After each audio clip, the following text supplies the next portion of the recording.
สบายดีข้าพเจ้าชื่อเสถียรสายเสคำพ่อเนาะมาจากบ้านกะละเมืองปทุมพรแขวงจำปาสักมื้อนี้จะมาร้องเพลงส่งเข้าประกวดนำโครงการเพิ่นเนาะเพลงที่มีชื่อว่าเฮ็ดไรเฮ็ดโลเป็นเพลงของเบาได้ลำซีเนาะขอเชิญท่านรับชมรับฟังได้เด้อเนาะแล้วก็ขอฝากช่วยกดไลค์กดแชร์ให้แน่เนาะ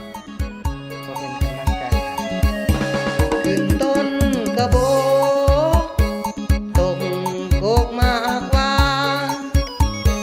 เจ็บบ่เท่าการนานั่นหนามาขี้ใส่ใจห้องน้ำก็มีเป็นหยังบ่ไปขี้ใส่แล้วมีคนหักมาเหยียบใจกันคักแท้น้องของหักกันมาจนว่าหูใส่หูพุงบ่ตีฮอดคนข้าวลุงมาจีบที่เผาลงคอคนที่หักเจ้า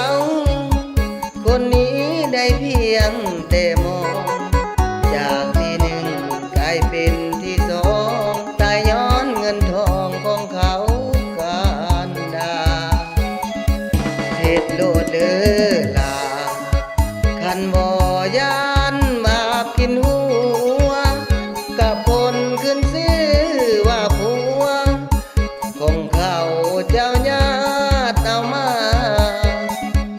กาเมสินหาหัวน้องลาว่าเห็นทันตาเฮ็ดใดเฮ็ดไปโลดนะสมทิมอ้ายมาหาเขาคนนั้นขึ้นต้นกระโบตกกกมากม่วงลาก่อนเด้อคนหลอกลวงบ่ต้องห่วงอ้ายหลอกแก้มจันทร์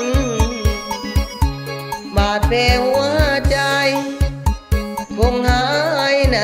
อีกบ่นานตกกกไม้หัวใจพิการก็ทรมานเท่าน้องหักอก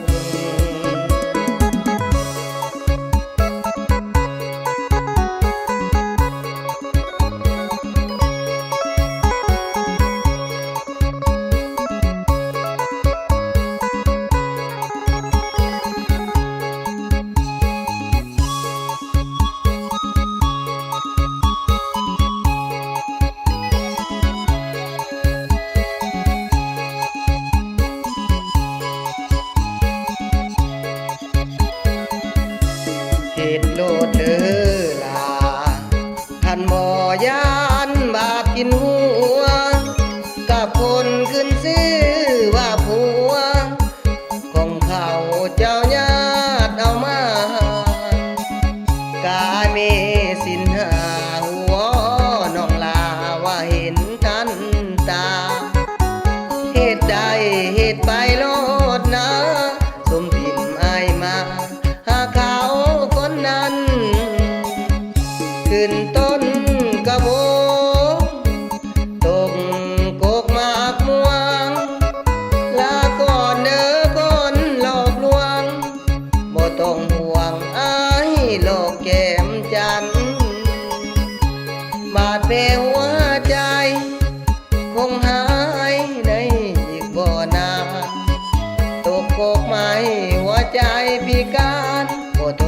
รมานเท่าน้อ